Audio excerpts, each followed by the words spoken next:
El teniente coronel del ejército, Héctor Varela, con uniforme y sable de rigor, sale confiado de su casa. Inesperadamente un hombre le corta el paso. El teniente coronel, sorprendido, intuye que su vida corre peligro, pero es demasiado tarde. Una bomba casera explota a sus pies y lo hiere gravemente. Con las piernas lastimadas, mientras se sostiene de un árbol, intenta desenvainar su sable, pero el agresor, también herido por la explosión, le dispara 5 veces.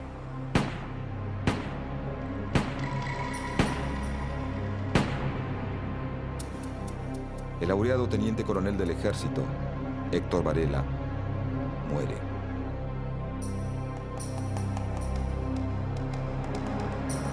Su asesino es detenido a solo 2 cuadras sin oponer resistencia. Es un anarquista alemán y se llama Kurt Wilkens.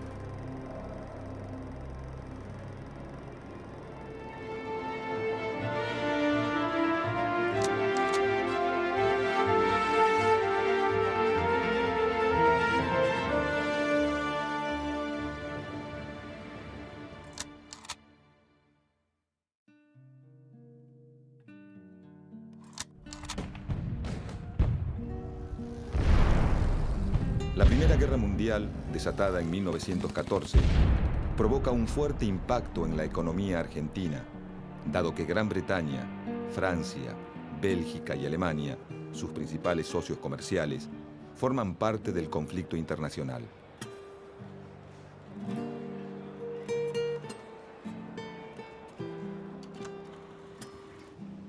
Esta situación frena el ingreso de capitales, disminuye la exportación, reduce la cantidad de barcos que circulan entre Europa y Sudamérica y provoca la escasez de insumos y productos terminados. Para los trabajadores argentinos, la crisis significa escasez de empleo.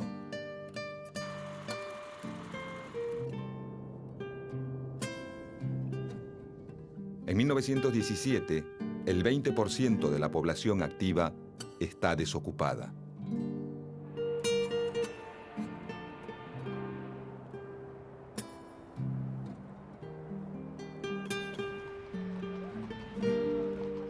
Caen los salarios nominales y la desocupación le quita fuerza a las huelgas como herramienta de lucha y negociación.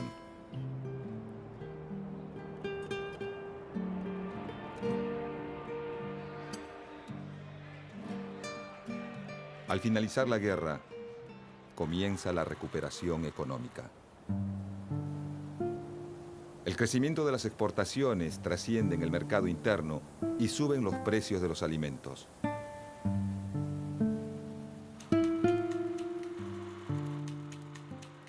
Al mismo tiempo aumenta la demanda de mano de obra y esto mejora la posición de los trabajadores que comienzan a reclamar mejores salarios.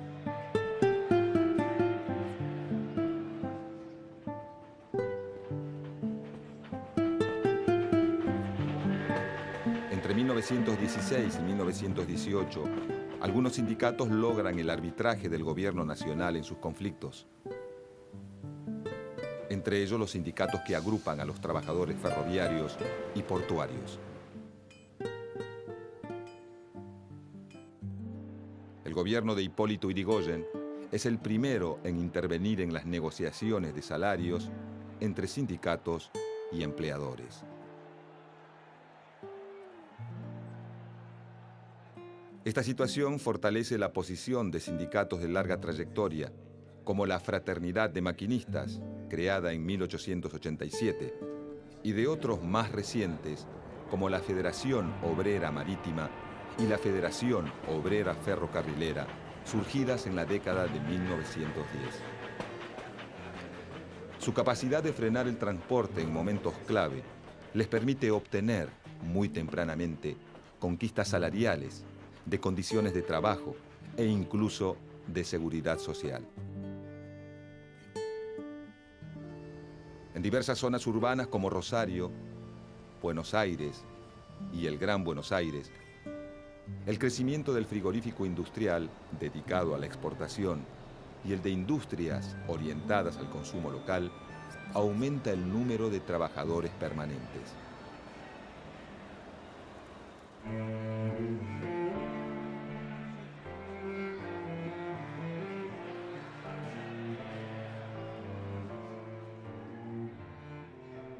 La crítica situación generada por la guerra crea en estas industrias una serie de conflictos que fortalecen su organización sindical.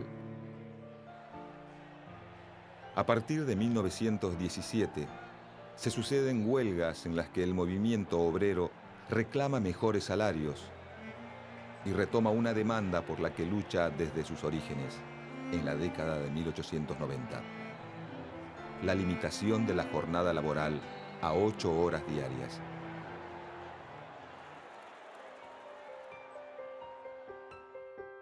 Con el acceso al Parlamento de legisladores del Partido Socialista, se elaboran las primeras leyes obreras.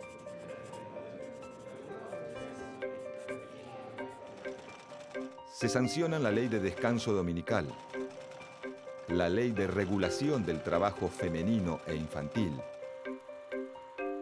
y la Ley de Accidentes de Trabajo.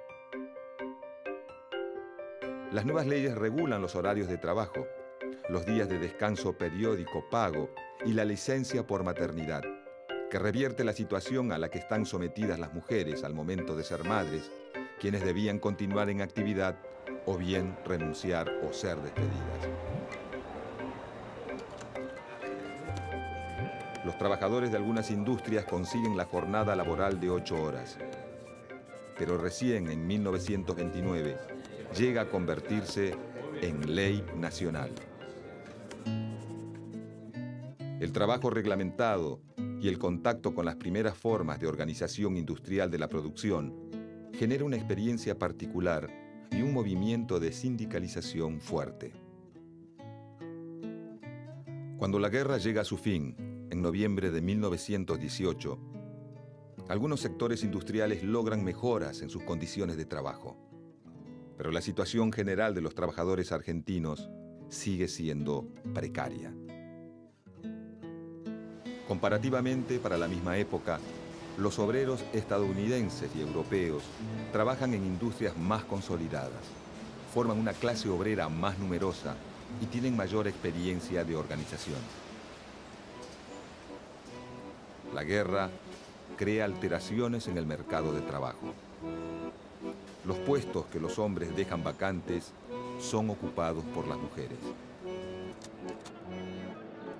En la posguerra se satura el mercado laboral y aumenta la desocupación. Estados Unidos es uno de los países triunfadores menos afectados por la guerra. Si bien sufre en 1921 una breve crisis financiera, pasado este momento inicia un período de fuerte crecimiento.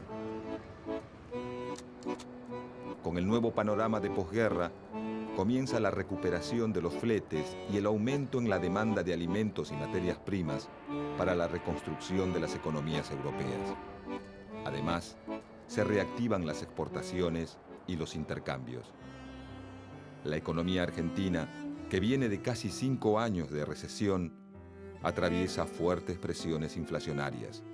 Los precios de los alimentos y otros productos de primera necesidad se incrementan por su alza en el mercado internacional. Los trabajadores reclaman la suba de sus salarios para compensar el deterioro de su nivel de vida.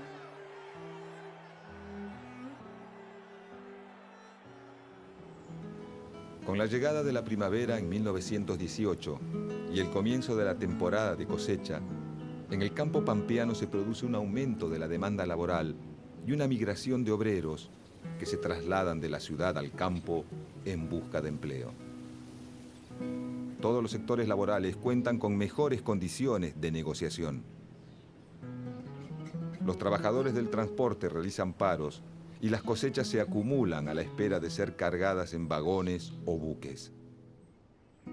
La necesidad de mano de obra en el campo permite a los trabajadores estacionales reclamar mejores salarios.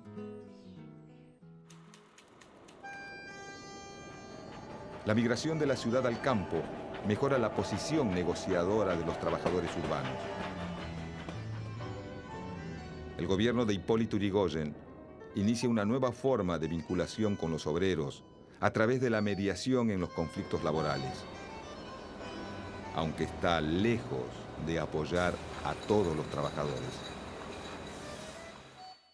Los más beneficiados son los nucleados en organizaciones de tendencia sindicalista, pertenecientes a los sectores más fuertes de la economía, como los ferroviarios o los portuarios. Los sindicatos cercanos al Partido Socialista, principal competidor electoral del radicalismo, reciben menos apoyo. Y ningún tipo de beneficio los anarquistas, que no están dispuestos por principio a negociar con el Estado. Ante esta realidad, en diciembre de 1918, los obreros metalúrgicos de los talleres Bacena inician una huelga.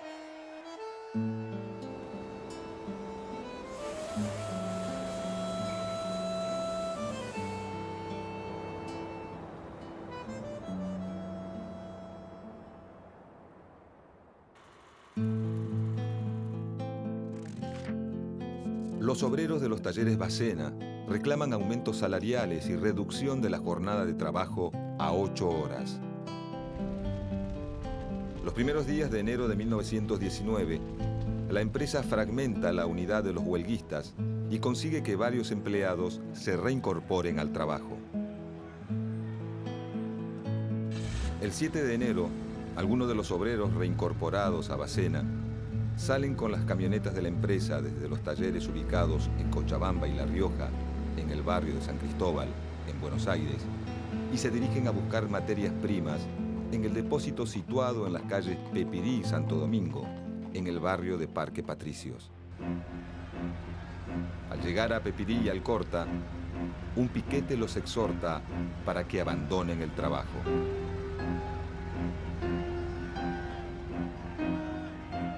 Frente a la negativa, los huelguistas les arrojan piedras y maderas y los rompehuelgas responden con balas. La guardia policial aprovecha el disturbio y desata la represión para garantizar la labor de los rompehuelgas.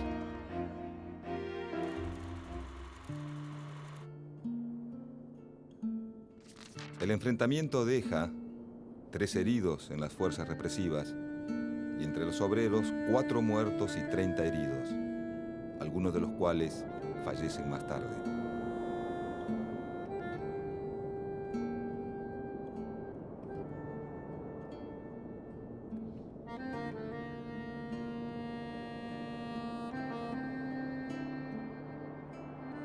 La fracción de la Federación Obrera Regional Argentina, controlada por los anarquistas, ve en estos hechos una oportunidad para la huelga general revolucionaria.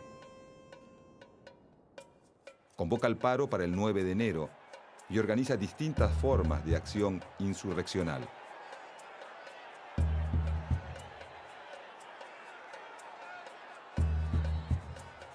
El núcleo sindicalista de la Federación en un primer momento se pliega a la huelga, pero más tarde la levanta y junto al Partido Socialista buscan agotar las vías de negociación explotando su llegada al gobierno nacional.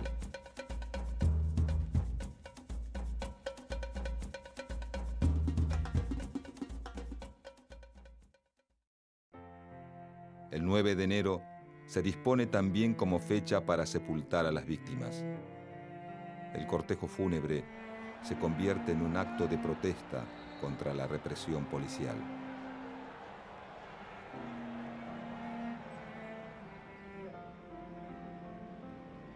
Desde el barrio de Nueva Pompeya y hasta Chacarita se producen choques con la policía.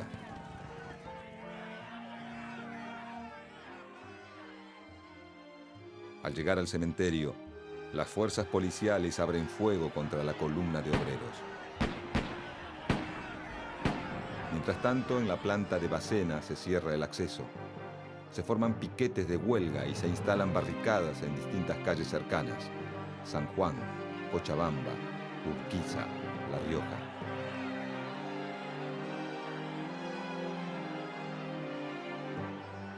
La prensa oficial anuncia que los obreros muertos suman 40.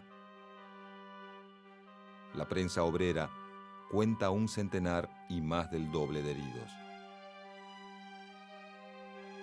El 10 de enero por la mañana, la ciudad está paralizada tanto por el acatamiento a la huelga como por el temor a sus consecuencias.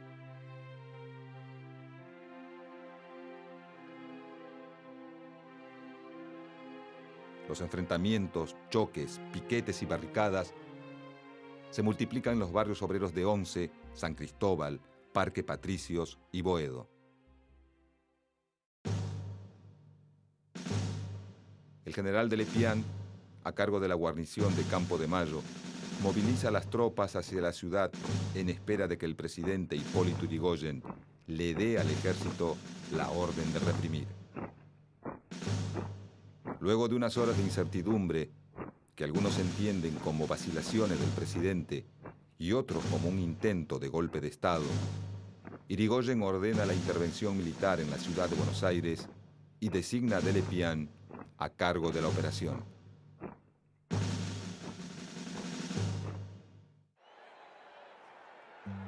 En la ciudad están movilizadas tanto las distintas tendencias de organizaciones obreras como las asociaciones patronales y los grupos reunidos en su apoyo.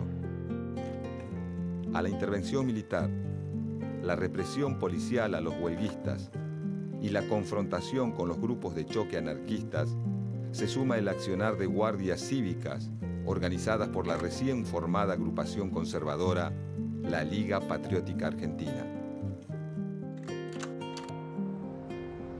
Estos grupos parapoliciales se ensañan con los obreros, con los anarquistas y con los trabajadores municipales cuyo sindicato es cercano al Partido Socialista.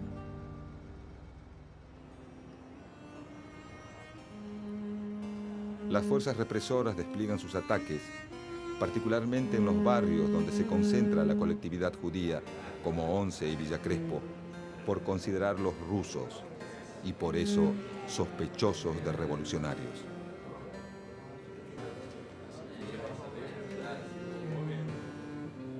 Mientras la patronal de los talleres Bacena, el gobierno radical y la fora sindicalista aprueban muchos de los reclamos del pliego de condiciones presentado por los huelguistas entre el 7 y el 8 de enero, se agudiza la represión sobre quienes deciden continuar adelante con la medida de fuerza.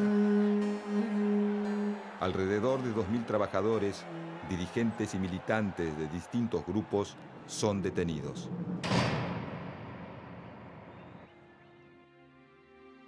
Las acciones organizadas por los obreros más radicalizados continúan por 3 días hasta el 13 de enero. La represión policial y militar también. La Semana Trágica no es la primera confrontación entre trabajadores y patrones, ni la única durante este año, pero sí una de las más sangrientas. Los reclamos a lo largo de todo el territorio nacional no se detienen. Durante 1919, cerca de 50 huelgas reúnen unos 10.000 trabajadores.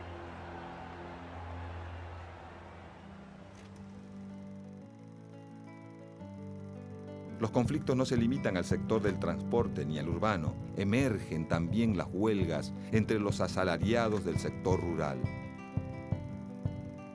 En la región chaqueña se desata un conflicto en La Forestal, una empresa de capital británico dedicada a la explotación de bosques de quebracho. La compañía controla los ferrocarriles y la totalidad de los inmuebles en los pueblos fundados en torno a los obrajes, aserraderos y fábricas de tanino. Su vasto territorio comprende el norte de Santa Fe, buena parte del Chaco y algunas zonas de Salta y Corrientes. La explotación de los obreros y contratistas es brutal.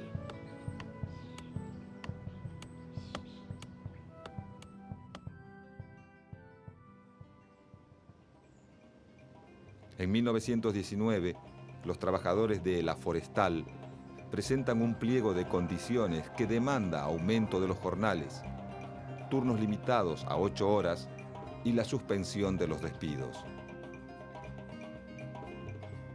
El presidente Hipólito Yrigoyen envía a la Gendarmería Volante, un cuerpo militar creado por el gobierno y financiado por la empresa. A las persecuciones de obreros y militantes se suman una gran cantidad de despidos. Crean listas negras, deportan a los trabajadores e incendian muchas de sus casas y sedes sindicales. El conflicto en la forestal finaliza, pero los obreros no consiguen ninguna de las mejoras exigidas. Para inicios de la década de los 20, el reajuste de las economías europeas provoca una crisis financiera en la Argentina. Las organizaciones obreras reaccionan con medidas de fuerza y el gobierno de Irigoyen vuelve a reprimir. En la región pampeana, los trabajadores rurales se organizan una vez más para conseguir mejores salarios. Se producen huelgas en la zona cerealera del norte de la provincia de Buenos Aires, sur de Santa Fe, Córdoba y la zona triguera en torno a Tres Arroyos. La escalada de la protesta obrera se da también entre los trabajadores de las estancias ovejeras en Santa Cruz, donde hacia fines de 1920 se inicia un nuevo conflicto. Los trabajadores rurales se organizan y exigen a sus patrones mejores condiciones de trabajo. La represión policial contra los delegados sindicales es feroz. Lejos de doblegar la protesta, la resistencia obrera se intensifica. El presidente Irigoyen envía al teniente coronel Varela a parlamentar. Los obreros aceptan la mediación, deponen las armas y entregan a los rehenes. El conflicto parece haber llegado a su fin y Varela regresa a Buenos Aires. Pero en la Patagonia, la continua represión por parte de la Liga Patriótica generan malestar entre muchos de los trabajadores.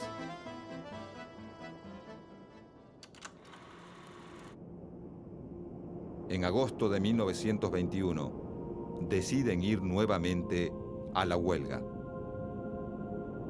Los obreros más intransigentes toman rehenes, saquean y queman estancias.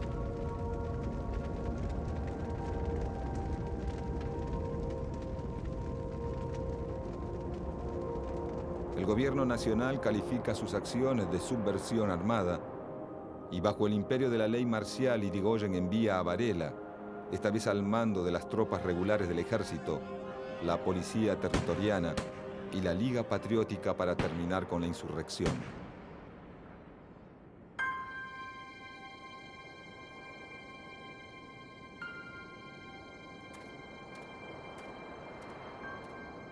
Las tres fuerzas reprimen, torturan, encarcelan y fusilan a los grupos de obreros que se entregan sin resistir, a los militantes más rebeldes y a cualquier sospechoso de tener simpatías anarquistas.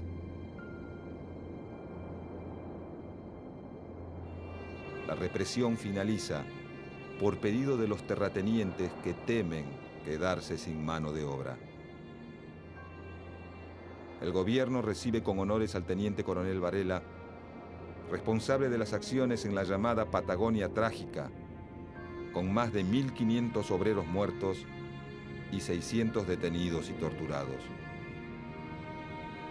Quienes quedan en libertad sufren como represalia la reducción de sus salarios en un 50%.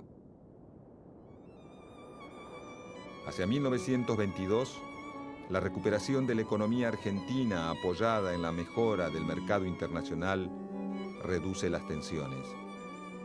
Aumenta la demanda de trabajo y se recupera el flujo inmigratorio para mano de obra perdido a principios de siglo. Los sindicatos, para conseguir mejoras laborales, cambian de estrategia y despliegan tácticas de negociación más que de confrontación.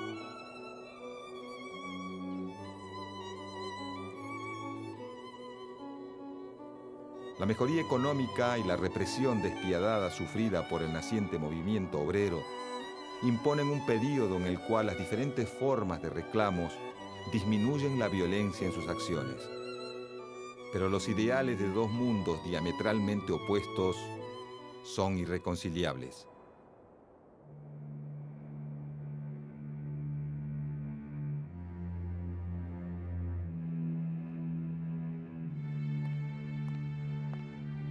El teniente coronel del ejército, Héctor Varela, sale confiado de su casa. Inesperadamente, un hombre le corta el paso y le arroja una bomba casera que explota a sus pies y lo hiere gravemente. Con las piernas lastimadas, mientras se sostiene de un árbol, intenta desenvainar su sable. Pero el agresor, también herido por la explosión, le dispara 5 veces.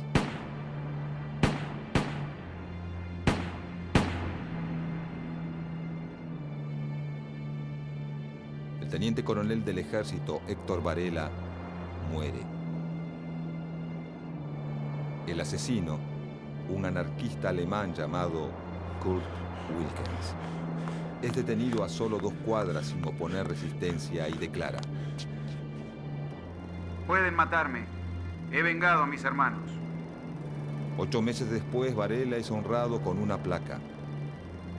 Los británicos residentes en el territorio de Santa Cruz, a la memoria del teniente coronel Varela, ejemplo de honor y disciplina en el cumplimiento de su deber. La semana trágica marca el fin de la estrategia insurreccional en el movimiento obrero, el debilitamiento del anarquismo, la consolidación de las estrategias sindicalistas y el surgimiento de una derecha militante y agresiva.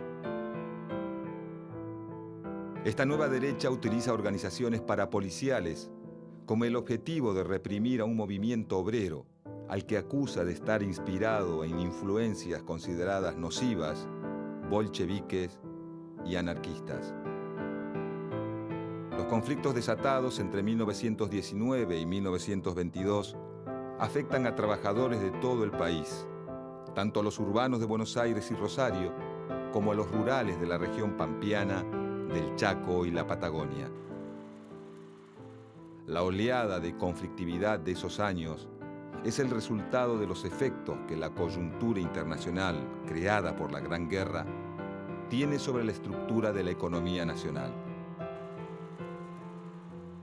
El accionar represivo del Estado y de los grupos parapoliciales logra limitar la movilización. La recuperación económica reduce las tensiones sociales y las estrategias del movimiento obrero se reorientan hacia la búsqueda de canales de negociación con los patrones y hacia el amparo estatal. A fines de la década de los 20, la aparición de nuevas crisis reabrirá muchas de las tensiones experimentadas por el movimiento obrero argentino.